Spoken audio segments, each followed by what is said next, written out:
And I've been really fortunate enough to learn a lot from our guys, but really grateful for them, really appreciate their effort. A lot of credit to Iowa. Coach Ferentz and his program is nothing short of exceptional. So a lot of respect for who they are, and that's why it is a big win to come here and win a game on the road like that. So I'll open up to you guys any questions you have. Matt, I think it's fair to say you had areas of struggle in all three facets of the game in the first half. To come back and to win a game like that, kind of showing your response to adversity, what does that mean to your team? Well, to me, there's no greater win than that, right? Like that's what we do. We teach 18 to 22-year-olds mental toughness, and the game teaches us physical toughness. And so still the greatest joy that I feel like we get out, I know the world wants to win every game, and we all relish wins, and we demise sometimes over losses. But the real win is when you see young men respond to adversity. And, you know, I still think this is one area in life that the sport of football still teaches us, that life is going to be hard. There's going to be really tough moments. Man, do you have the ability to respond to adversity when it gets really tough?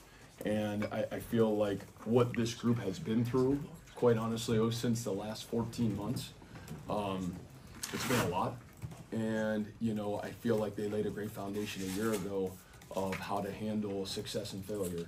And I think it's given us a chance to be able to get into a football game and be able to maneuver the highs and lows of it. You know, we talk in our own program, it's the law of progression, right? And nothing ever just goes straight to success. You're gonna have failures, you're gonna have blips, but the great teams, man, the special ones, they can make those down moments blips and get right back on the road to success. And for our kids to be able to show that in this environment against this football team, it's really impressive this early in the season, and a credit to our kids again. You said you learned a lot about your team today. If you're humble enough to do it as a coach, what did your team teach you? Yeah, I just think poise. You know, I feel like I was probably starting to lose it there a second, you know, at the start of the third quarter, you know.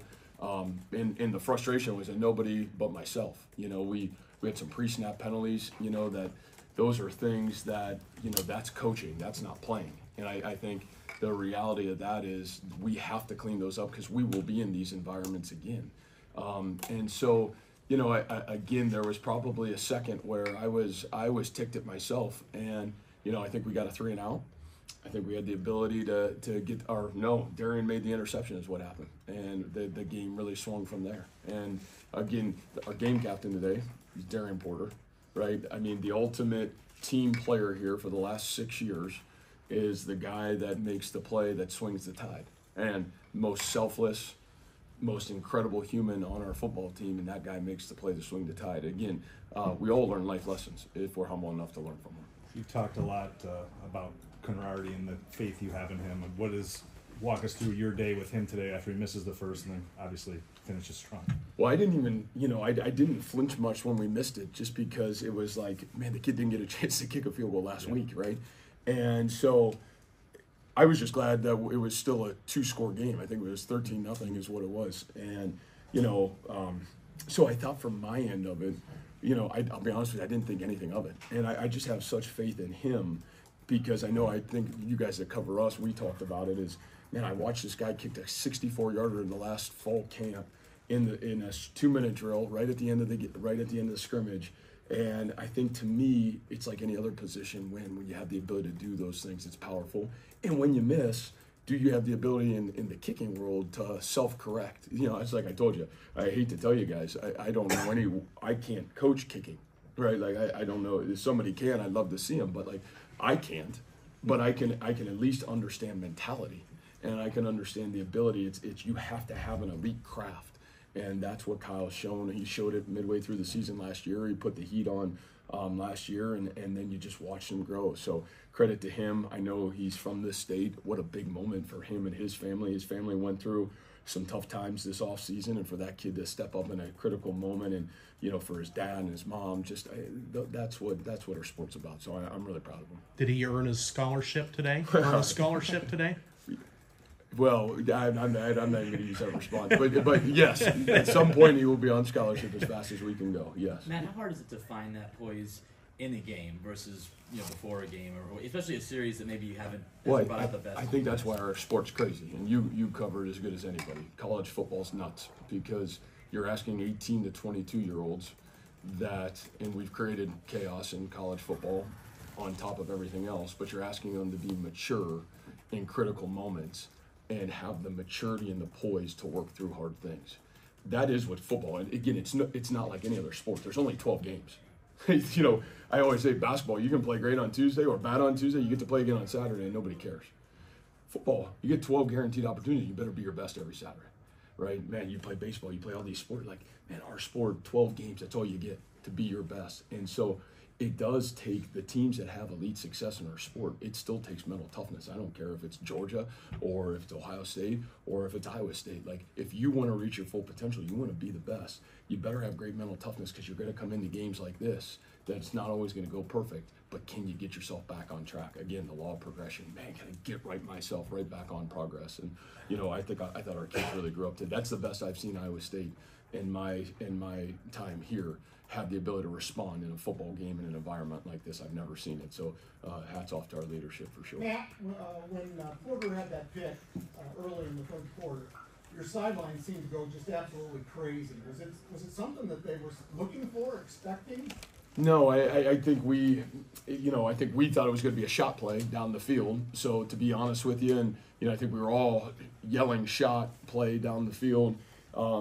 But, it wasn't that. It was a throwback, and, for Darian to make the play again, I know I was saying it if you heard me say it or not. I mean, Darian and what he has meant to our program, he does all the hard things really, really well. It's what makes him really special, and I think Darian's going to have a really bright future playing football for a long time because he's got great athleticism. But for him to make that play in that moment, I think it was monumental, and it was totally a credit to him. Noel really stepped up in critical moments. Can you take us through the play there that set up the field goal?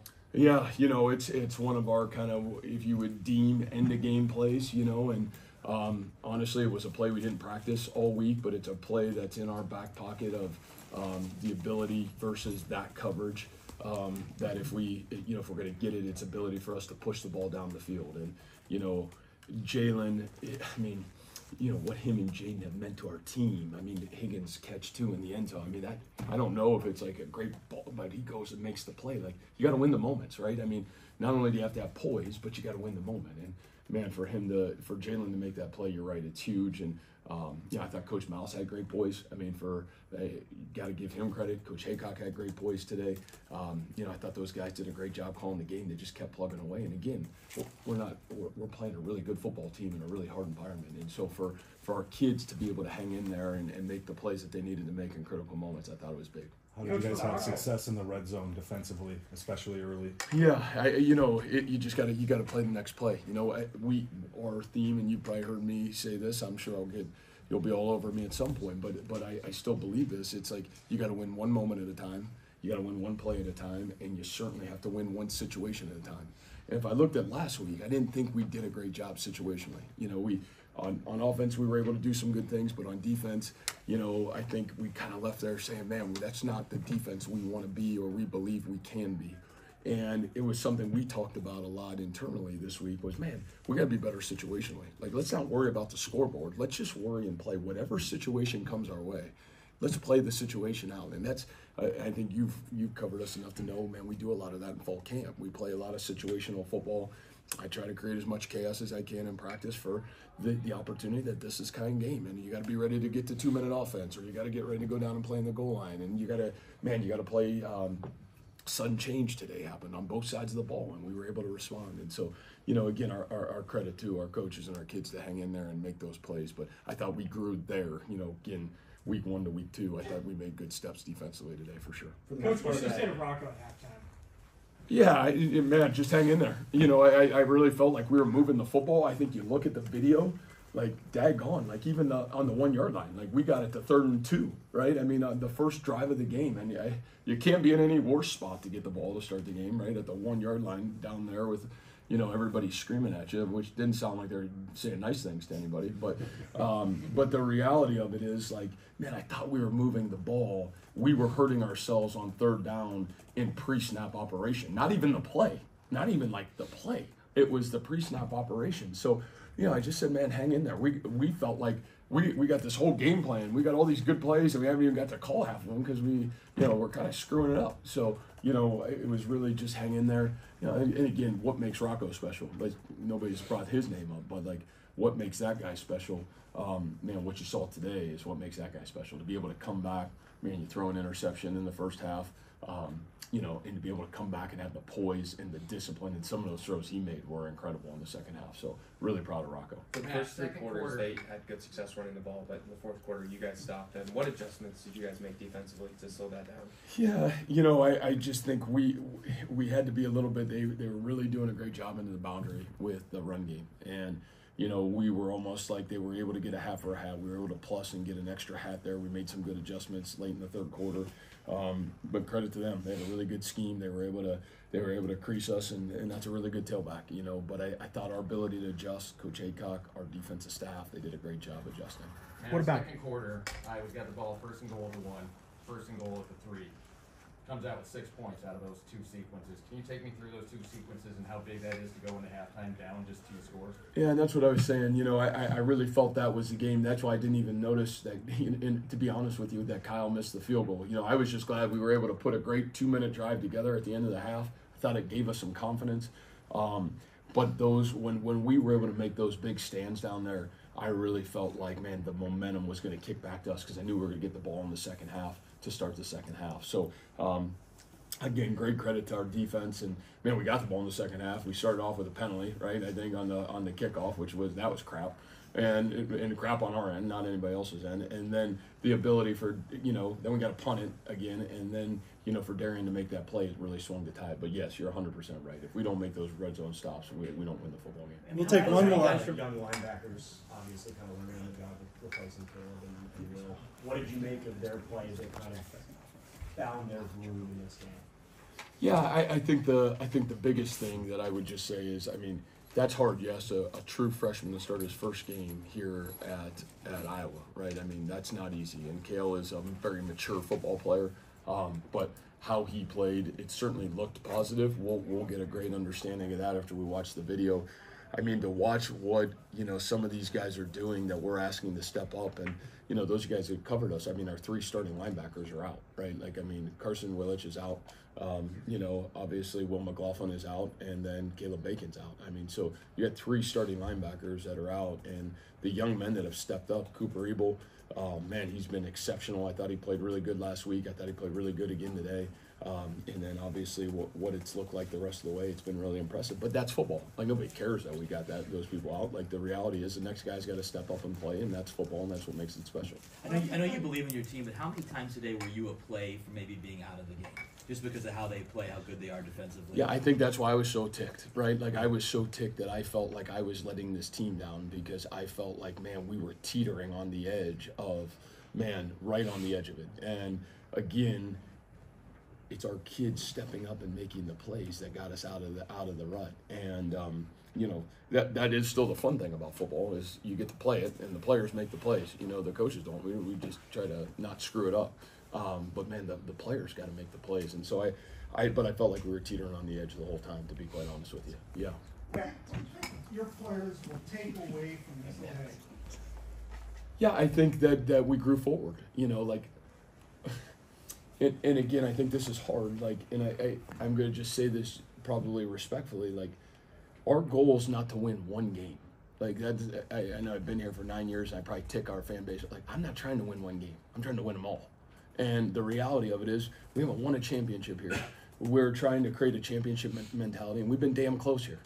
But we got a lot of work to do if we want to continue to be that team. Great teams get better every week, and we made great growth between week 1 and week 2. But man, we got a lot more growth to go. And so I'm proud of our kids. I hope they take it as, man, a great learning environment. What do we do well? It's only the second game of the season. What didn't we do well? And then how do we get our butts back to Ames and come back tomorrow to work and get ourselves better? Like, that's what great teams do. They don't flinch at a result. They understand the process, and hopefully this team's got the ability to do that. Yeah, man, I wanted to ask you, on Tuesday, I asked you kind of what you wanted to get out of this other than the outcome, which you said show resilience in the face of adversity, and then show growth in the scheme. And Do you feel like you made progress in those areas, especially number one? Yeah, I mean, and it's toughness, right? Like, this sport is a tough sport, and it's mental, physical toughness. And I still question that even to our team through fall camp. Are we tough enough? Like, are we physically and mentally tough enough to be the team we want to be? I would still say we got to show that today answered some questions, but it sure in the heck didn't answer them all. Like, we still got to be better against the run. Man, we got to be damn better on pre-snap, and not have so many penalties and all these things. But man, you got to be tough enough to stay in it, and you got to be tough enough to just whatever happened on the last play, forget about it, flush it, play the next play. And that is what this group proved, that they can do that. And again, we're going to be in more of these environments. We're going to be in more big games, and the next one's going to come because the next one will be the biggest. And yet, man, can you grow? Are you tough enough to keep getting better? Do you stay curious? Do you stay excited to learn and want to continue to get better? Or, man, is this some great achievement? It's a win, and it's the second game of the season. Keep moving forward. It's a rivalry game. That's exciting. It's awesome, all those things. But it's the next game. And so I think the mentality piece, you're right. It was huge to watch this team do that for 60 minutes, and their resolve was awesome to watch.